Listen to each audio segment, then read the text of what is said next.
Ačiū posėdžio pirmininkė, tai premjerės nėra, tai Žemės ūkio ministro paklausiu.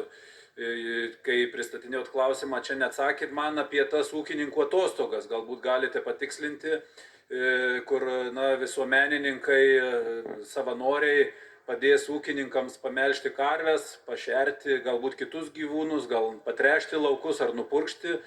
Kaip jūs įsivaizduojat, kaip tai veiks? Kiek ta projekto vertė yra, kiek numatyta pinigų, lėšų ir kas įgyvendins tą projektą, kas administruos. Tai truputį aiškumo, nes viešo erdvėje, taip jūs pasakėt pusę, bet kitos pusės kažkaip tai norisi aiškumo. Ačiū. Tai ačiū iš klausimą, gal be sarkazmo, nes atostogos net ir ūkininkai turi teisę pailsėti ir turėtų, ir man atrodo yra žmogiška ir suprantama ir socialiai atsakinga, kad tos atostogos būtų. Dar patikslinsiu, šitą klausimą jūs nekėlėte, jūs kėlėte apie logistikos centrus vieną kartą, tai aš prisimenu, ką jūs klausėte. Apie atostogas pirmą kartą klausėte, tai čia tikslumui. Tai kaip turėtų veikti sistema, tai turėtų veikti sistema, tai aišku, kad bus konkursas ir kažkurios organizacijos tą projektą arba kelios organizacijos, mes siekime, kad kelios organizacijos galėtų administruoti, tai iš esmės jų prievolė bus žmonės motyvuoti, apdrausti, apmokyti, apdrausti ir dėl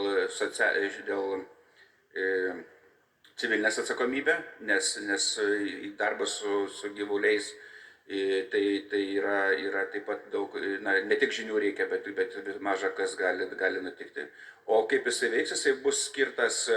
Kol kas tai mes kalbam tik apie koncepciją ir dar net Europos komisija neturime įvertinimo, kaip Europos komisija į tai reaguoja, bet iš esmės tai bus negeras žodis, kaip čia,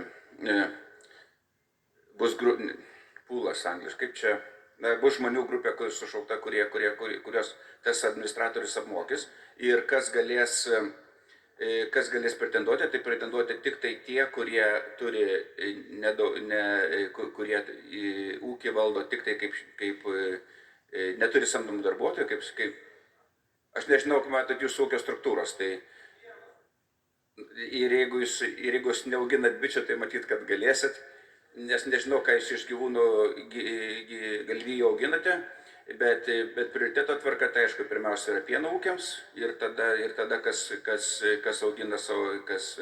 augina galvijus ūkyje. Kokios trukmės, tai taip yra eilinės atostogos numatytos mėnesiui kartą per metus ir tada visos kitos, kurios gali atsitikti dėl ligos, tarnybos, net yra numatytas variantas 9 mėnesių pavadavimas, jeigu ūkio savininkas miršta ir ūkio gyvuliai, ta prasme, nėra apspręsta, koks tas ūkio likimas, tai va šita koncepcija yra patikta, bet apibendrinant ir baigiant, mes kol kas kalbam tik apie koncepciją, o ne, aš pinigų patikslinsiu jums raštu, tiesiog aš nespėjau atsiversti dabar, nes nesitikėjau šitą klausimą.